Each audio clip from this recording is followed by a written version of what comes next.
کئی لوگ یہ سوال کرتے ہیں جی کہ از اللہ پلیزڈ ود می، کیسے مجھے پتہ لے گا اللہ میرے سے پلیزڈ ہے، اور وہ لوگ بڑی مشکلات سے گزر رہے ہوتے ہیں. تو آئی تھنک یہ جو آپ نے بات کی نا کہ صلوات کی جو تفسیر بیان ہوئی ہے وہ یہ ہے کہ گائیڈنس اور توفیق، یہ دو چیزیں. تو آئی تھنک کہ اگر مشکلات کے باوجود الحمدللہ آپ نیک اعمال کر رہے ہیں اور نیکی میں بڑھ رہے ہیں تو اٹس اے بگ سائن کہ اللہ سبحانہ وتعالیٰ از پلیز ود یو.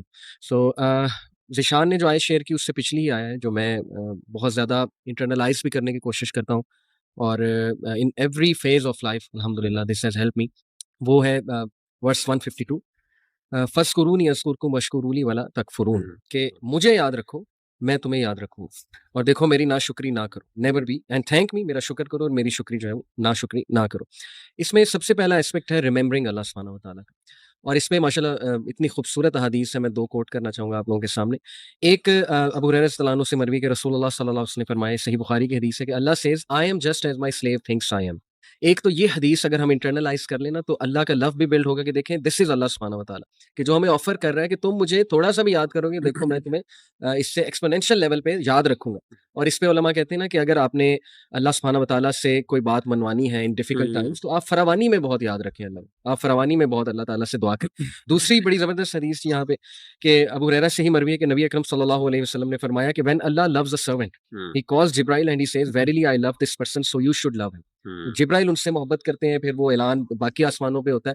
تو so on and so forth. یعنی آپ دیکھیں کہ سب سے جو ہولی کریچرز ہیں، یعنی اینجلس کو ہم بڑا وہ ہولی کریچر ظاہر ہے ایک تصور ہے، وہ اگر انسان کے لیے دعا کر رہے ہیں اور وہ محبت کر رہے ہیں انسان سے، تو آئی تھنک کہ اس انسان کو بڑا اس پہ خوش ہونا چاہیے. اور دوسرا جو اسپیکٹ اس میں ہے اس آیت میں وہ شکر گزاری اور ناشکری کے حوالے سے، گریٹیٹیوڈ اینڈ انگریٹیٹیوڈ. سبحان اللہ. دیکھیں احمد بھائی آپ نے کل ذکر کیا تھا کہ بنی اسرائیل سے ٹرانسفر آف لیڈرشپ ہوئی اور ان کی کچھ مسٹیکس تھیں جس کی وجہ سے یہ سارا معاملہ ہوا. اس میں آپ نے ہی مینشن کیا تھا کہ بہت بڑی مسٹیک تھی ناشکری. یعنی ایک تو اللہ کی نعمتوں کی ناشکری کہ جی منو سلوا ہمیں پسند نہیں، ہمیں تو یہ جو ہے وہ فوڈس چاہیے. پھر یہ کہ اللہ نے نبی بھیج دیا، آزادی دے دی آپ کو فرعون سے، اس کے بعد اللہ نے شریعت بھیج دی، ہر چیز تو آپ کو بھیج دی، لیکن یہ کہ ناشکری.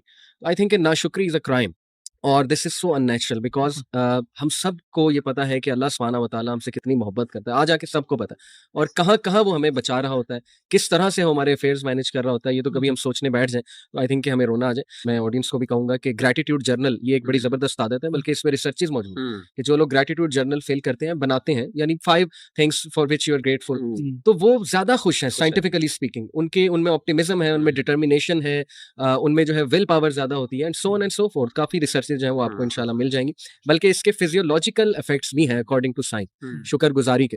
الفا ویوز جو ہے وہ اسٹڈی کی گئی، ہارٹ بیٹ کا تعلق جو ہے وہ برین کی کچھ ویوز کے ساتھ دیکھا گیا، تو بڑا ردم ایک نظر آیا.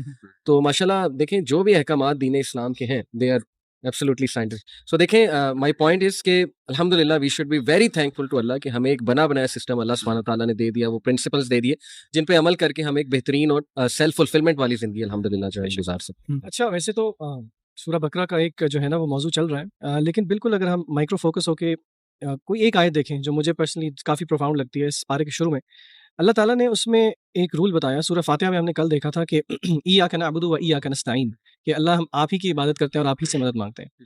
تو استعانت میں اللہ تعالیٰ نے ایک ہمیں یہاں پہ ایک اصول بتا دیا، ایک آپ سمجھیں طریقہ بتا دیا کہ ہم اپنی پرسنل لائف میں استعانت کیسے لے سکتے ہیں. اللہ تعالیٰ فرماتے ہیں یا ایھا الذین آمنوا استعینوا بالصبر والصلاۃ، کہ اے اہل ایمان جنہوں نے ایمان کا دعویٰ کیا وہ اللہ سے مدد طلب کریں دو چیزوں سے، صبر سے اور صلاح سے.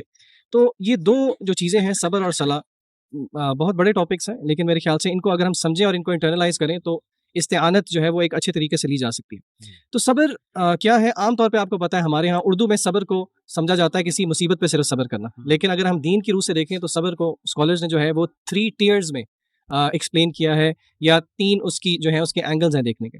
سب سے پہلا اینگل انہوں نے بتایا کہ اللہ تعالیٰ کی اطاعت پہ صبر کرنا، یعنی کہ جو بھی اللہ تعالیٰ کے احکام ہیں ان کو بجا لانا در حقیقت صبر ہے، اور قرآنی آیات اس پہ دلالت کرتی ہیں کافی ساری. پھر اسی طرح اللہ تعالیٰ نے جن چیزوں سے روکا ہے ان سے رک جانا، یعنی کہ اللہ نے جن چیزوں کو منع کیا ہے ان سے رک جانا، یہ بھی صبر کی ایک قسم ہے. اور پھر اسی طرح مصیبت اگر کوئی آتی ہے، اور یقیناً ہر مصیبت اللہ تعالیٰ کی طرف سے ہے، اس پر بھی صبر کرنا، صبر علی مصیبہ، یہ تینوں ڈائمینشنز ہیں صبر کی.